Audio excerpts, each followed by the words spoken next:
screen. I'm just going to set it there so the paper can be here.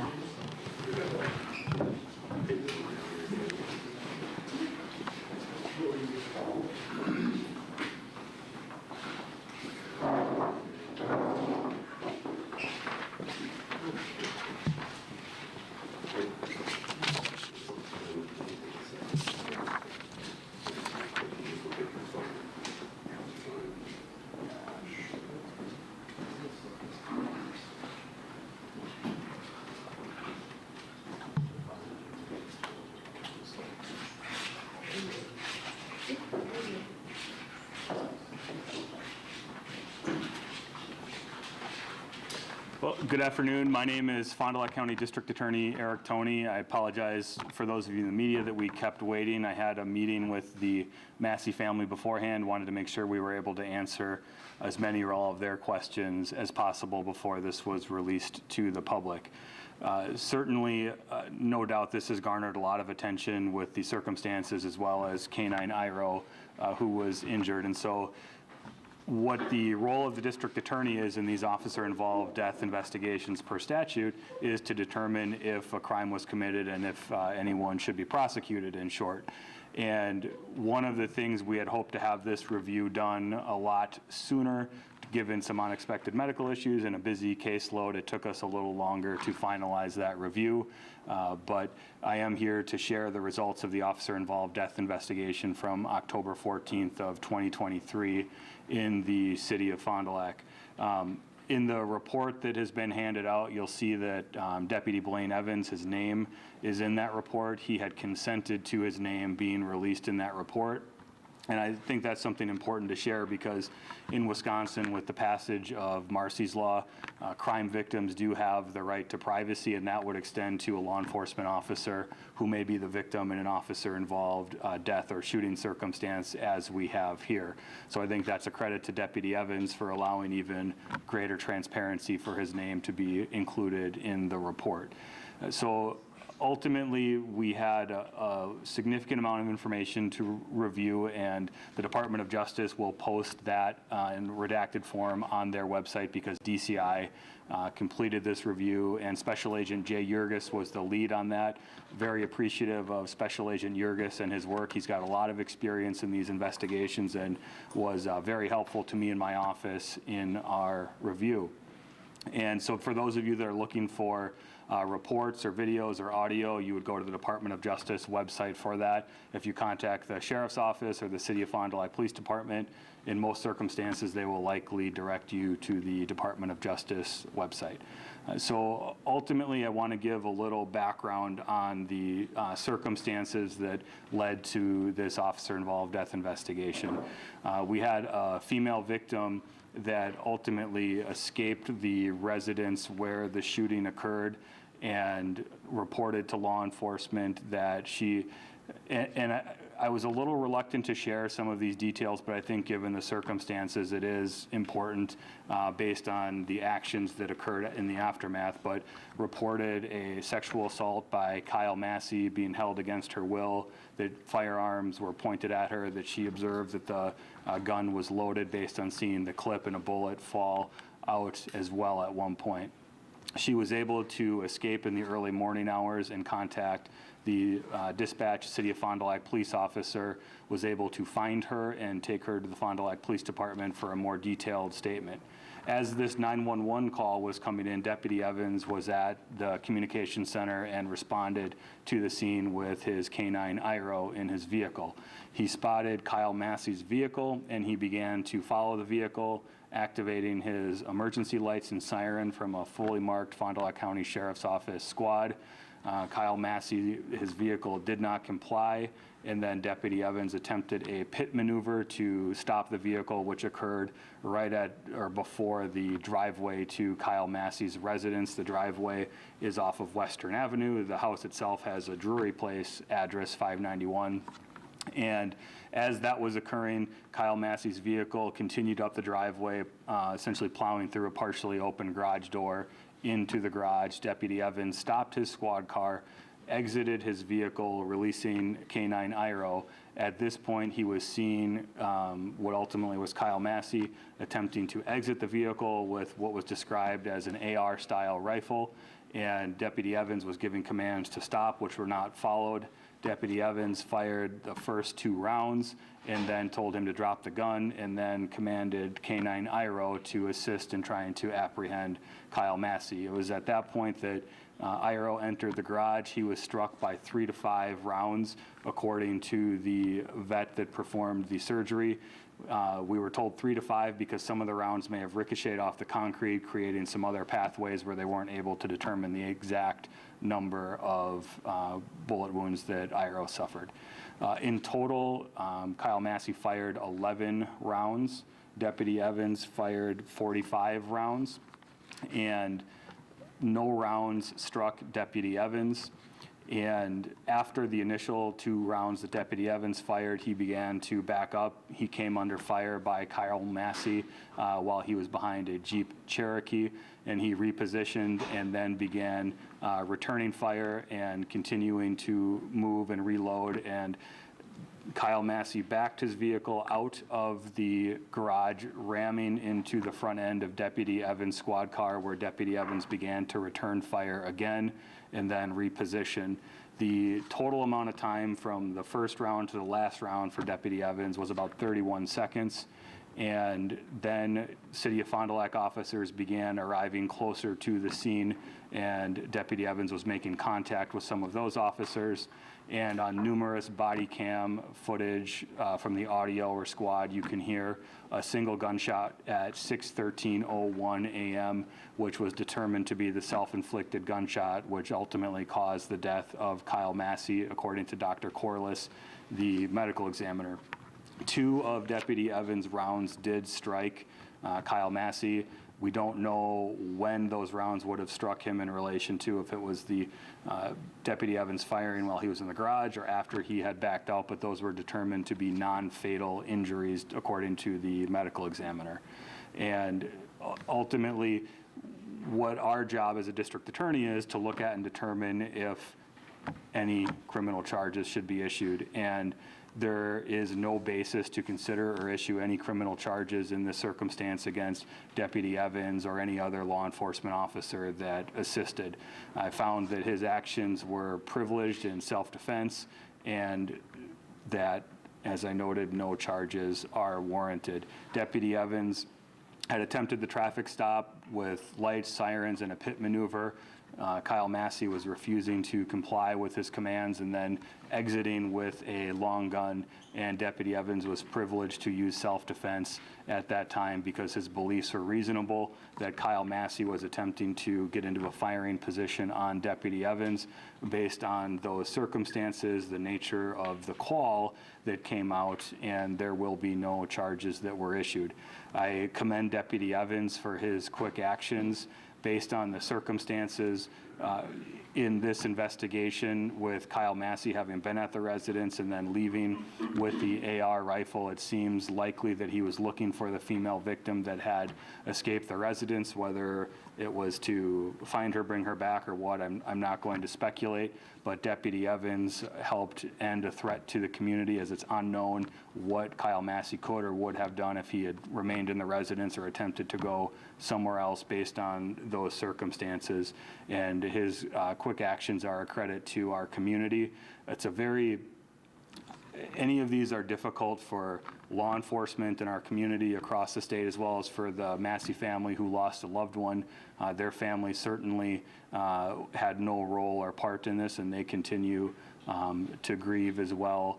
And this has certainly gotten a lot more attention because of the injuries to Iro, but I think it's important that we also think about Deputy Evans and his quick actions. These are actions that law enforcement with traffic stops that they do on a routine basis and never know when a circumstance might rise to this level, whether they have information that it's a gun call or not.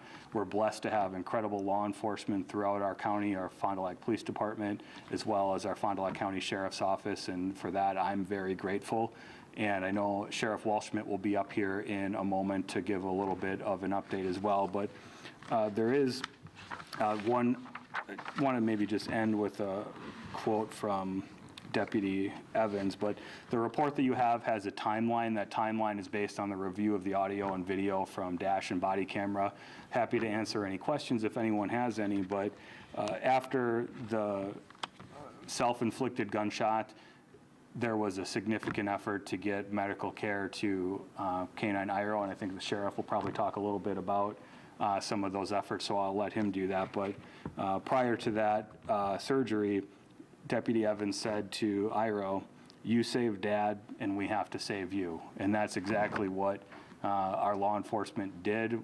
Charles Beckford, City of Fond du Lac police officer, was instrumental in those efforts. Credit and thanks to the Grand Chute Police Department as well, and very grateful for the condition that IRO is in based on the updates we've seen from the sheriff's office as well. So I don't have anything else to add at this time, but if anyone has any questions, I'm happy to take them now. Otherwise, I'm going to invite Sheriff Walschmidt up and we can take some questions after that. Sheriff, if you want to come up.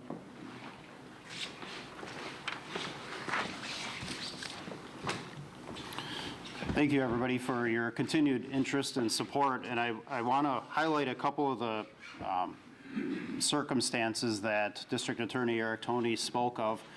I think it's important to note when this thing kicked off at 5:55 in the morning, Deputy Evans was in the communications center with his K-9 IRO speaking with dispatchers, and it was 5 minutes to the end of his shift. He could have just as easily went home, shrugged his shoulders and said, well, this call doesn't sound good, but it's not my problem. It's in the City of Fond du Lac. The police department will handle it. But it goes to the character and integrity of Deputy Evans, who saw the change in the posture of the dispatcher, heard the change in her tone of voice when she took that 911 call from that brave victim that sustained quite a severe and brutal night, and who thankfully was able and brave enough to break free from her captor, who held her against her will all night long, and she made a run for it. And thankfully, she survived, and she was able to get out of that situation and call for help. Deputy Evans, looking over the dispatcher's shoulder, read the comments to the call, learned of the weapons involved, learned the details of the nature of what that victim was reporting and what she had endured all night long. And he knew that he and his partner, IRO, may be able to effectuate a positive change or a positive result or help out at this situation. And so with 5 minutes left in his shift, he and IRO loaded up in the squad car. Deputy Evans pulled up the map on his computer to look at the residents in the residential neighborhood that he was responding to. That location's just a couple miles, probably about a mile west of the communications center. And he recognized that the front of the house had a Drury Place address, but the rear of the house, where the garage was and where the driveway was, actually came out onto Western Avenue. It was kind of a unique block with the house address and the front of the house facing one street, but the rear and backyard of that house facing another street. So he proceeded west on Western Avenue, and when he got to the intersection of Western and Seymour is when he came face to face with the suspect who had just left his home, who we know now was armed with a rifle.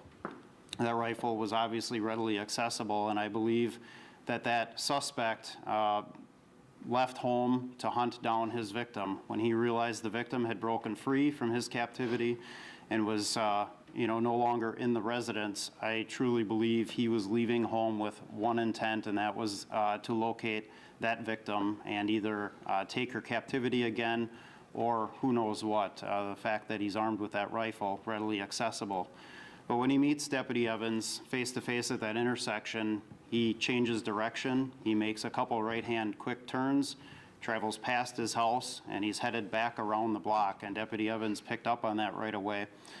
And he's got just a few seconds to make a lot of important decisions at that moment. He knows if the suspect gets back home, the suspect's back on his turf, back in that tactical advantage. The suspect gets in the house. He may have access to more weapons. The suspect knows his yard, knows his property, knows the outbuildings on the property, knows the neighborhood much better than Deputy Evans does.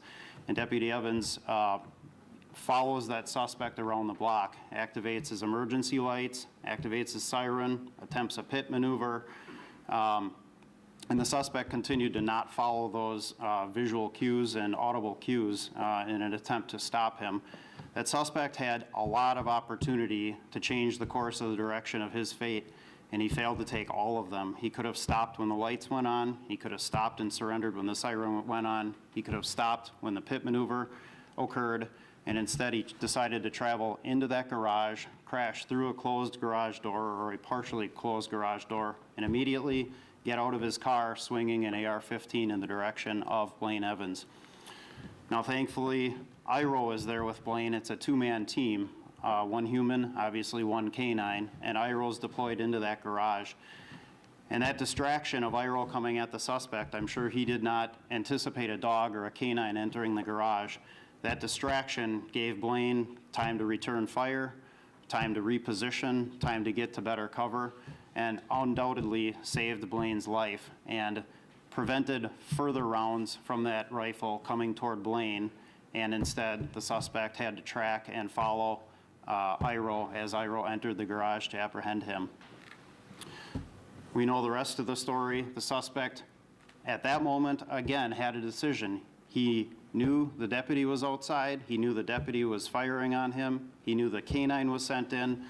Time is collapsing and he's got decisions to make. He could have surrendered at that moment, but he chose to get back in the car, armed with the rifle, put it in reverse, crash back through the garage door, and crash into the front of the squad car that's blocking him in the driveway. Thankfully, that squad car was there because I fear to even speculate what would have happened if that squad car wasn't there, and now we get this subject mobile, armed with a rifle, already engaged in a firefight with law enforcement. Who knows where this would have led to and where this would have ended and how this would have ended. Thankfully, Blaine had the wherewithal to park his squad there, blocking him in effectively, and Blaine continued to return fire in an attempt to stop the threat, which is what we do. We return fire, we protect ourselves, we defend ourselves in an effort to stop the threat. And as soon as that threat ceases, we cease, and we in fact go into a saving mode, whether that mean in this case, once it's determined that the threat was neutralized, they got him out of the car, the suspects removed from the vehicle, and life-saving measures were implemented. So again, the suspect drives our actions, as is very often the case in these deadly force situations. No officer comes to work, no deputy comes to work with the intent on getting in a shootout with anybody. We're always hoping for a peaceful resolution to no matter what the circumstances are that we're working to address. But then we have the suspect's family, and I know they're probably hurting. I know that they don't condone the activity that occurred over the course of that night with that victim. They don't condone the behavior of their loved one and the assault on law enforcement. I'm sure they have a lot of questions, and I certainly can sympathize and empathize with those struggles and the information that they're processing today, and thinking about and hopefully getting answers to some of their questions, because they've been waiting patiently too for the rest of the story and to know what occurred to their loved one that night. But then there's the rest of the story. At this point, once the suspect's out of the car, life-saving measures are underway for him. Blaine Evans enters the garage to find IRO laying in a pool of his own blood, and enter into the scenario Fond du Lac Police Officer Charles Beckford. Charles had responded from home. He was coming on duty as this event was unfolding, and Charles Beckford did not know that IRO had been struck and was down, shot, and wounded in the garage. And he immediately snaps into action. Blaine is calling out for help. Charles identifies that Blaine needs help, identifies IRO's down, and Charles Beckford is a canine handler as well and has additional training and a med kit specific to canine trauma and treating canine wounds. And so Charlie goes to his squad car, obtains the kit, enters back into the garage, and Blaine and Charles then work feverishly to do the best they can to assess all of IRO's wounds, to stop the bleeding, to pack the wounds, to get pressure on the wounds. And the wounds are many and they're very significant. IRO sustained significant trauma to his chest, significant trauma to his torso, significant trauma to both right legs, and basically his right rear leg was shattered and severely wounded from a rifle round that had penetrated through that leg. And they called in Deputy Michael Viss, who was off duty. He is a canine handler as well, a fellow canine handler with our sheriff's office. And Mike responds from home in his squad car, bringing a squad car without his canine in it, so that we have a kennel to transport Iro in. And as soon as Deputy Viss arrives on scene, Blaine, Charlie, and Iro are loaded into the back of that car, and off they go to Blue Pearl Pet Hospital in Grand Chute. State Patrol assists us on 41, moving traffic out of the way. Grand Chute PD is there at the off-ramp to guide us into the hospital.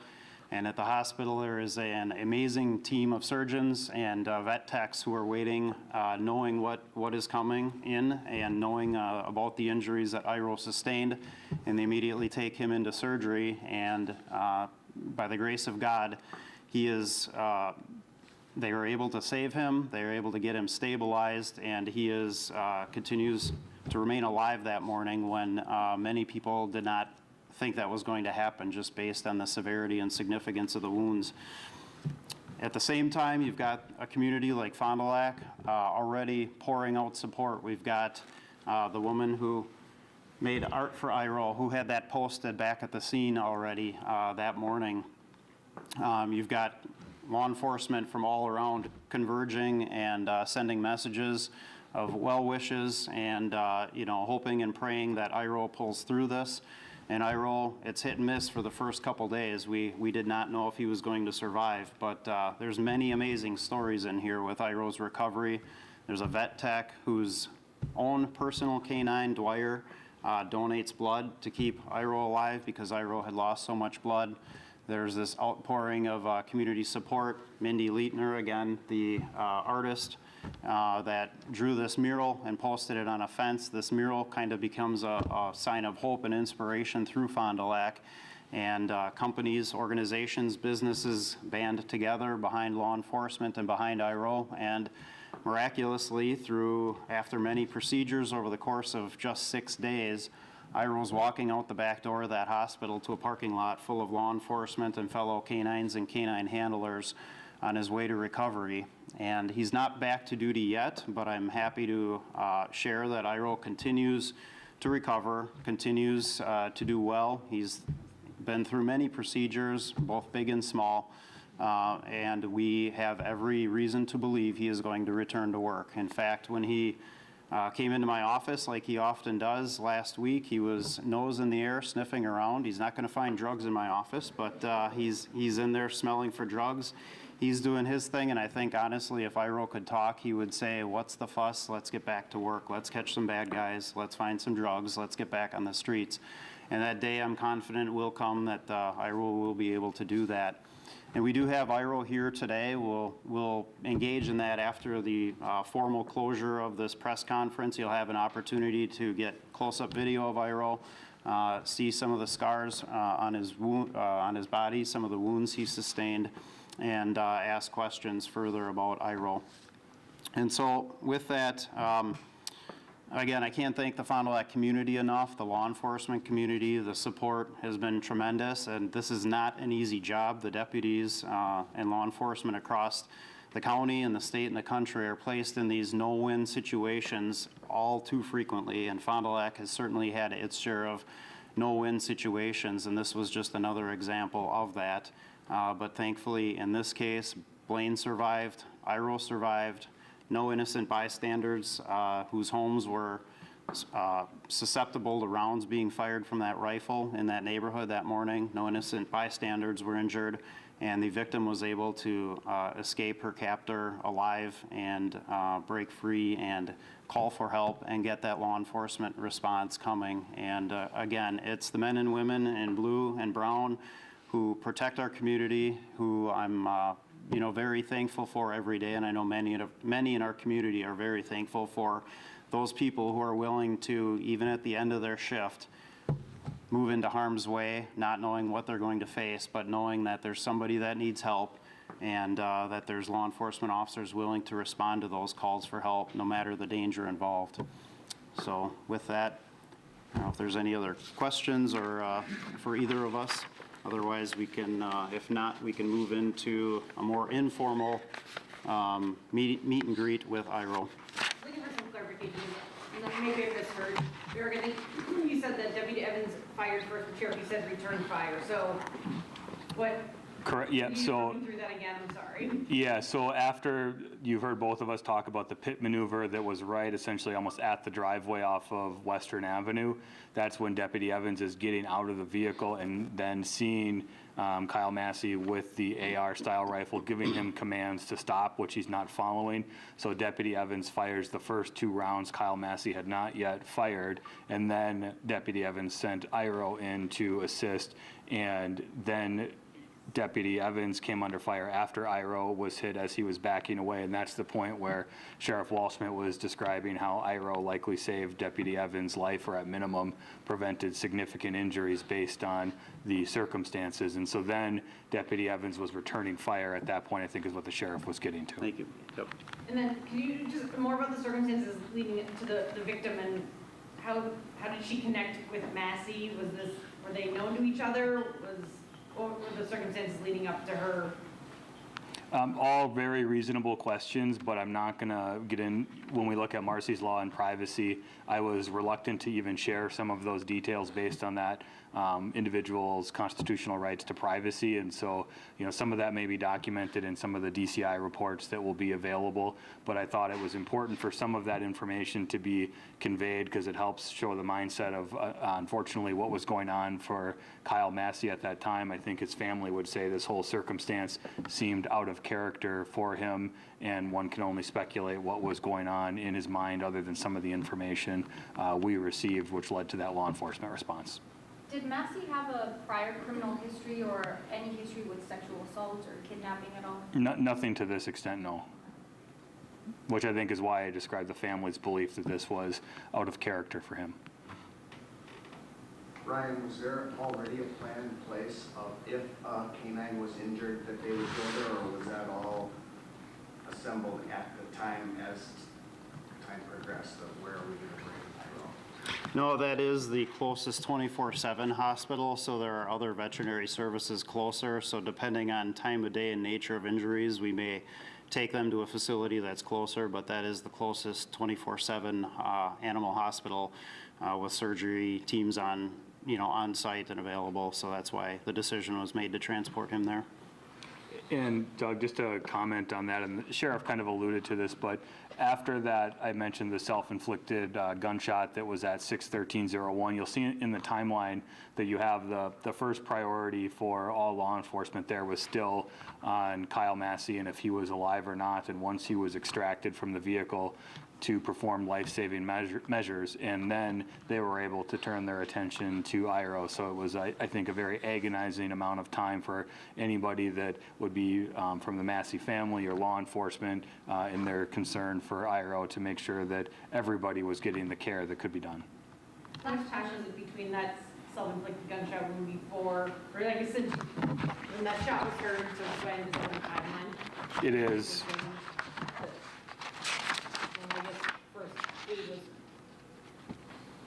So the 6/13/01 was the self-inflicted gunshot, and then you'll see in the timeline that at 6:33:14, Kyle Massey was extracted from the vehicle. CPR began at 6:33:45, so about 20 minutes. Do we know how long the victim has been held captive? Because I believe I was trying to skim what you were funny. They did mention that the sexual assault happened the night prior. So do we know how many hours she was there? So I think the reports and some of the statements would reflect some of the information of, and I think I mentioned earlier, the 13th into the 14th, but I'm not going to get into all the specific details on that. It wasn't, one thing when we look at Chapter 175 and officer-involved deaths, our job as a district attorney, we don't look at policy for law enforcement or procedures or things of that nature. We look at whether or not a crime was committed and if a charge should be issued. So there's various things that I understand people may have questions about, but it would, some of it's outside the scope of what our duties are for that type of determination. That being said, some of that information is likely in the investigation that will be on the Department of Justice website. Sheriff Walschmidt, quick question for you. I know you went into the dog's future and how the dog is doing, and I'm not sure if I missed this, but do you know what's next for the deputy at this time? Yeah, so Deputy Evans has been on administrative leave, as is normal protocol or procedure in these types of circumstances, but he will not be returning to patrol quite yet because IRO still needs quite a bit of care.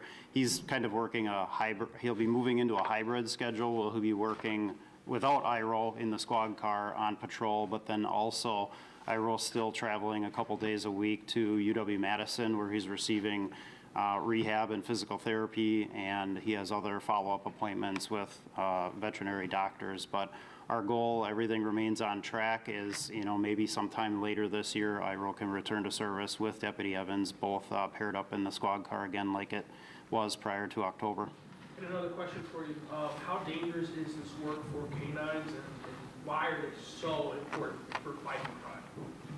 Yeah, I think this is a prime example. I mean, they are a force multiplier with skills and abilities that a human being doesn't have. They can run faster than we can. They can sniff far greater than we can, and they have, you know, unconditional love for their master and their handler. And you saw IRO, you know, following orders and running into that scene and buying Blaine a little more time to what we refer to as get off the X, get off the mark, reload, reposition, and stay in the fight. And had IRO not been there, all of those rounds likely would have come at Blaine instead of those rounds. Instead, those rounds were fired at IRO, but gave Blaine an opportunity to move, and it also prevented some of those rounds because every round that is missing Blaine is potentially going downrange beyond him, and there were all it was all residential neighborhood and houses behind him. So for certain, you know, in this case, I have no doubt in my mind IRO saved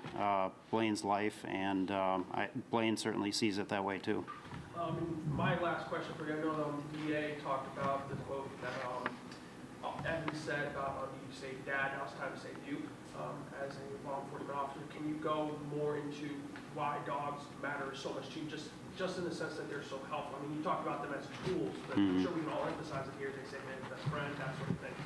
Why are dogs so necessary to what you guys do? Yeah, our law enforcement canines, we have 5 of them now that are on patrol at the sheriff's office, and each one of them goes home every night with their handler, lives with their family at their private residence, and then goes to work for 8 hours, just like Deputy Evans did that night. And so they're as much of a pet and a part of a family as they are a tool when they're working in law enforcement, and that's they're far more than a tool. A tool certainly underemphasizes just what they bring to the table. And so they're a critical part to our operation. I've never been a handler myself, so I don't know and fully understand the bond that a handler has with the canine, and I don't think anyone truly can unless they are a handler or have experienced that bond, because they're truly a 2-person or 2-man squad car when they're out there on patrol. That is their partner, and they're attached at the hip and go on every call together, as was the case here, and work in tandem and in conjunction with each other to help each other and save each other, and that's exactly what happened here. Thank you, sir. How critical is the body cam footage in an investigation like this? I mean, but more than 50 rounds fired in a matter of seconds. So whether it's body cam or squad video, they can be instrumental in investigations like this. As we've discussed, the position of the squad car for Deputy Evans gave a view of the shooting that took place, because part of the body cam for Deputy Evans, there were things in the way that obstructed, but they don't show everything. There are still limitations, whether it's when things are further away, lighting, so they're not going to show everything that a law enforcement officer may see, but they are a huge help to us in conducting these reviews to just help corroborate what the officer is saying, so the public, I think, continues to have that great confidence that they do in our law enforcement, especially here in our community. Brian, you said about 40-some shots were fired from the deputy. Was that all from his pistol, or was he able to grab his rifle? All 45 rounds were fired from his duty pistol. But if you have a question for the sheriff about bonds with cats, I think he might be able to answer that. But I think that wraps it up. Thank you.